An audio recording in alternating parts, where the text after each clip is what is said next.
What's popular, YouTube? Another day, another demo. I mean, when is it not special? Can I just say when is it not special?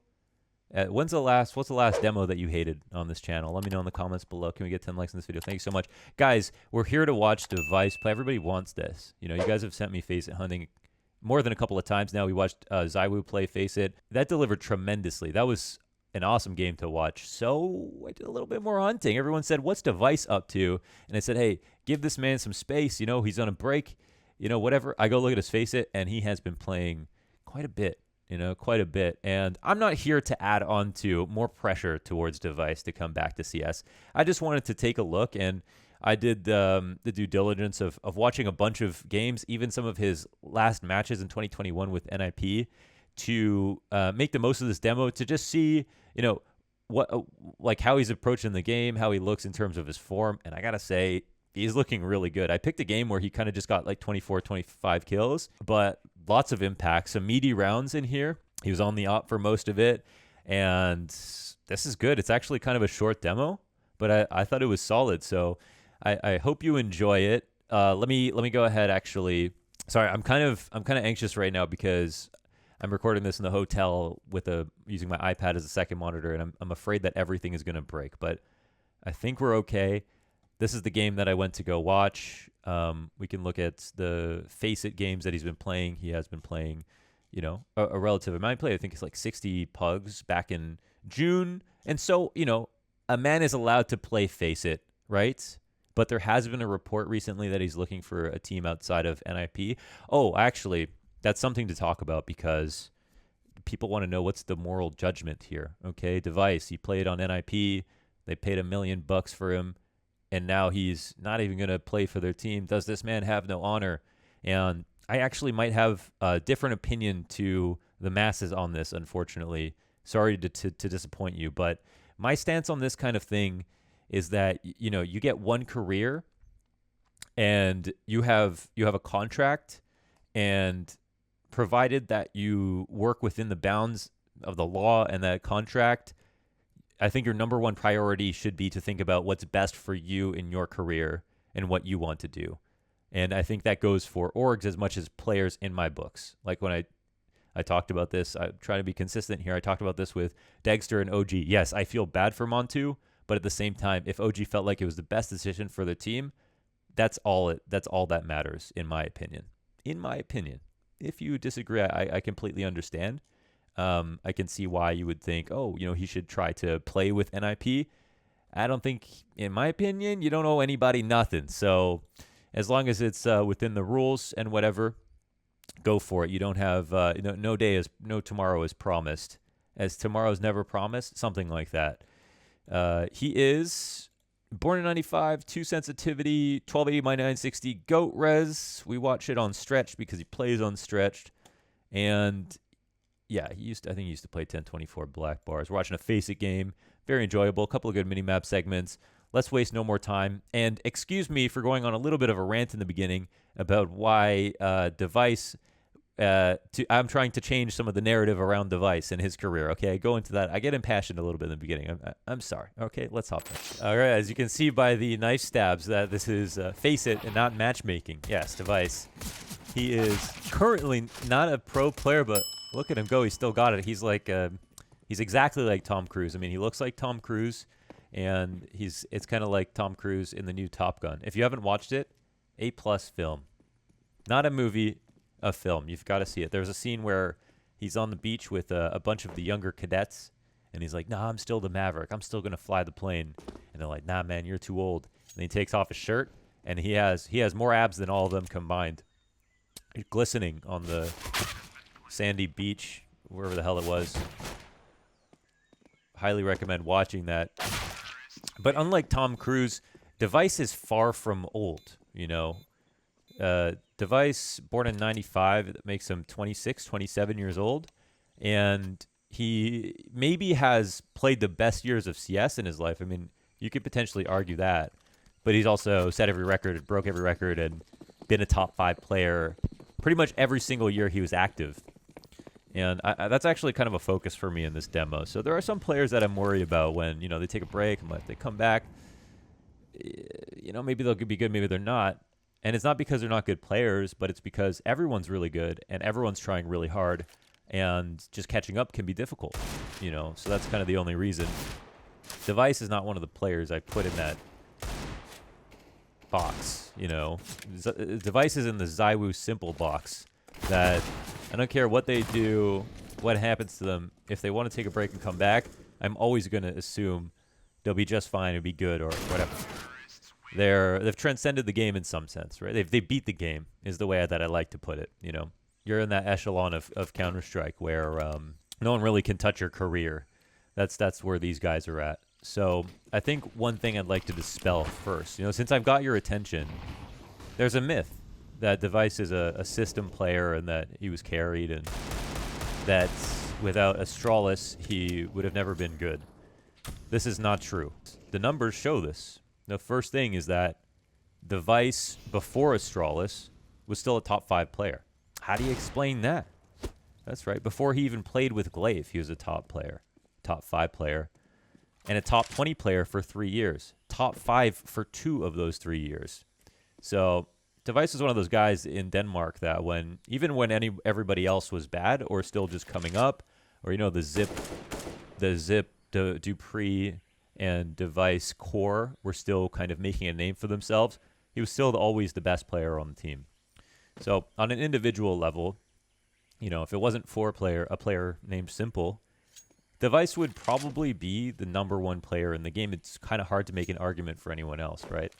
And that was kind of one of the most interesting conversations to have. It was probably pretty annoying if you're a Device or Simple, but it made the game really interesting to talk about, where it came down to this idea of results versus individual level. I mean, similar to the Christiania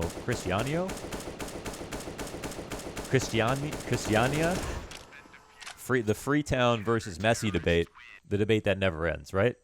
But it's not really about the end goal of finding out what the right answer is. That's just what gets people talking, right? That's what gets people feeling things. That's the fun part about sports. You could have 2 different answers for 2 different sets of criteria. And in terms of results, the GOAT is Device in terms of individual level and a mix of results. Now, Simple has continued to play, continued to win, and also got himself his first major. So I think on an individual level, I'm probably not going to sit there and say Device is the better individual player than Simple. Or even, you know, I'm not even going to go as far as to say is that I believe that he is more talented. I think clearly, for me, Simple, you know, has proved that or whatever. But all I'm trying to say, and I'm going to stop talking about this now so we can actually watch the game, is I'm tired of the Device slander. This guy is an incredible individual player, and he'd be good no matter what.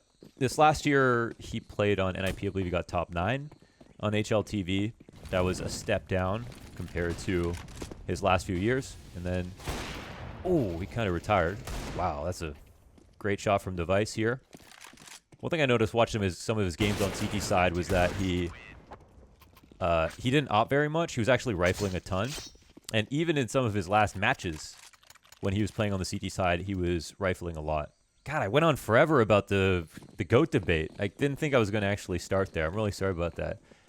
That one, I'm kind of impassioned about it, and I want to hear your opinions on it, but I'm just tired about the slander, so that's all. I just want to bring that up. Yeah, another easy one for Device. Clean farm here. And I wanted to watch some of his games, because he did play a fair few games because NIP were playing a lot of Ancient on CT side. And in his FACEIT games, the main difference between the matches and the FACEIT games were, in the FACEIT games, he was running down mid a lot and then taking control of elbow, smoking it, mollying it, nading it at different angles and different times, and then peeking down into B on the new Ancient.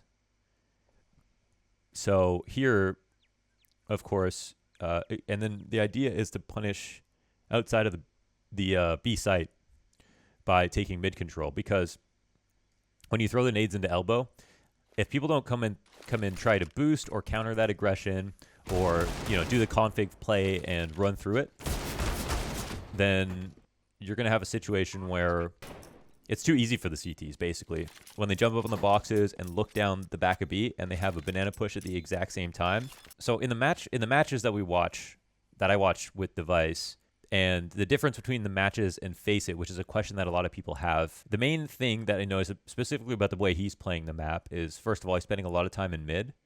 And then secondly, we'll see that a lot of the easiest pressure is the nades that come this way from mid into elbow and trying to control this point of contact, okay? So anyone who defaults outside of here or tries to come up early into mid will oftentimes either have to smoke a molly and run through and get really hurt and have a small chance at getting this kill, right? And we'll do a fast smoke window. Sometimes we'll do a lurk smoke or something tricky, a smoke here, whatever, and try to push out. But if you go any type of passive play, the nades are very strong from the CT side because of these angles. So in the pugs, what Device was abusing a lot was coming out middle, usually early grenades here on elbow, and then use this line of sight. This is the one I was talking about to kill everybody coming out, okay? So this means you're kind of, it's a checkmate pattern is the way that I would look at this, because say a team rushes B. Well, Device runs down mid and basically will meet them here as they're jumping up and running by, all right? So that's a big thing, number one. If they are going towards mid, they get hit by a ton of grenades, and Device will have help coming out mid with two people, either one person jumping out, one person pushing down, one person going elbow, but two people ready to fight into this. Okay, that's the big one.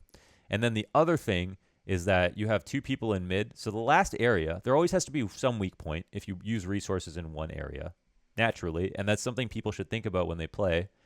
But one area that becomes weaker is the long A attack. Now, normally people go into donut because you can hear everybody running this way. And that's why sometimes you see people throw a molly in this corner, so you can kind of run by it. But in pugs, people are not rushing A that often, number one. Number two, people are not taking mid properly. And number three, if people want to go for the defaults outside of B, they're going to get caught very, very often. And it got to the point where Device could even flank into cave, very early into the round before you would expect it and be able to kill people. When it came to the match setting, it was similar, but he had more trepidations. He was going to put pressure here, but at the same time, he gave the other team more credit as to how slowly they would come out or how prepared they'd be for some kind of push. So he slowed it down. Teams were better at getting control of this box, which is really key for stopping that mid push down. And there was more respect given across the board. So what we're going to look for as the celebrations take place in this demo is to see if Device does do any of that inside of mid. And I thought it was really cool to immediately see how much he's already opping again. And here are the nades. And again, different timings, different spawns, and different angles for the HEs, depending on where you think they're going to be running out and what nades your teammates are throwing. You're trying to throw complementary grenades, right? Not overlapping, because you're also thinking about the slowing effect of the HE when they're running out, and you also just don't want to throw a nade past somebody. I think if you think about the two situations, would you rather throw a nade past somebody or too early? You would always pick too early, because just in case, you have a chance to slow him down. So here it is. Now he's kind of been supporting mid, looking very agile here on the movement. And another kill. Honestly, super sharp, even compared to the games that I watched before recording. So similar to those mid grenades, this nade as well. We watched in the Kinder demo a lot of the B defaulter grenades getting thrown over to stop anybody from crossing over towards cave and controlling pressure on this side of the map as well. And this is the really big fundamental CT advantage. And they just come through the smoke. And Device, under his breath, says, "Do it on land, kid." Because he knows that they wouldn't. And let's see if he starts off in mid. So he's been pretty pervasive. You see how shallow these, mollies, triple mollies here inside of mid. Immediate pressure, and look where he's routing right here. So this is, I wanted to, exactly point this out. And then we take a look at the map, 3 outside of here. We trade with only 1 player. So, sorry, we trade 2 for 2. So 3 players still survive, but 3 players spotted, right? This is not just a 2 for 2 trade. It's 2-for-2 trade with an information advantage to the CT side. If you see 2 players out here, your intentions are understood, right? And there is a, oh, sorry, it was a 2-for-1. There's a T over here. So that's why the CTs have to rotate a little bit extra. But the information is undeniable. If you see that majority of Ts are over here, there's no oncoming A attack. There's only a potential for a slow lurk. Nobody's going to run out the site at a minute 35 at this point. So it does buy you some time to try to win back some information, win back some space. And that's the other advantage of getting that mid presence down, going for the early B peak. Device having a little laugh for himself.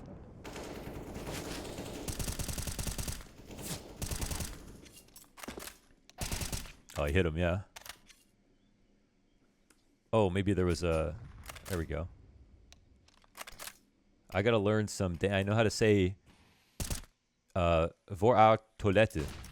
Which, actually, I said this with Bubsky, and I think I'm not saying that correctly, but... For the uninitiated, it means... To me, it means... where is the bathroom? I don't know what it sounds like to a Dane. So the 1410, and... Well, we've got some action going down on both sides. Oh, another big thing. This is actually really cool. Okay, so this is not something that I watched for, but something I want to point out that we are going to see a lot. We see a lot in pro play. I honestly think a lot of pro teams are just not doing this correctly. We saw Nip making this play with one person quite often. Very risky. They would have Rez push down one side or the other, and then throw nades on one side or the other, depending on the spawn or what he thought was going to come his way.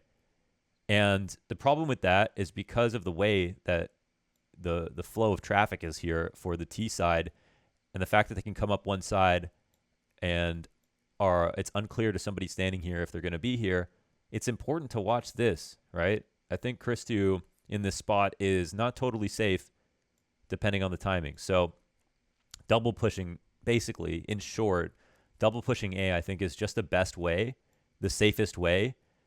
And because of the fact that we have so many very strong grenades on the CT side early, like the nades from here, the nades into elbow, controlling outside of B, it's hard to argue that you need to push with one person on A lot of the times. And in my opinion, at the pro level, I think teams should be double pushing more often.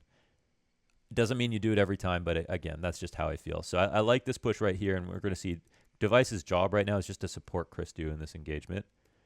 And catch a timing. So this is kind of a very meta maneuver in case people were doubting how in the meta Device is at the moment. I'm sure nobody was, but.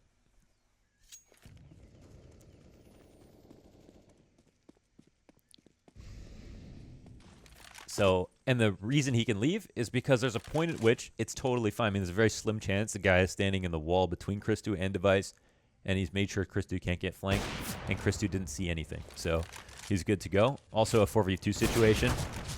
And no kill here, but the round's over anyway, so we can move on forward. Man, this demo's actually, I don't know how short it is. It feels short, but it's actually been kind of meaty. Like it. Oh, so here's that pathing again. And they throw this nade to deny Device, but he is super quick. And he'll smoke behind him. He's got Refresh still alive, holding down his mid. And he's just taking this offie. They think that he left, but he did not leave. He did not leave. But is he back? Is he back is the question. He didn't leave, but is he back? Because he's looking good. Listen, guys, give him some room to breathe, okay? Stop making content about him and talking about him all the time. Let our man have space. I'm not adding to the problem at all. Okay? The only reason I made this video is because of you guys. I wasn't even curious. Okay? I was going to give this guy as much space as he needed to. If he came back in 3 years, that's it. I closed my eyes, I opened them, he's playing again. I wouldn't ask any questions.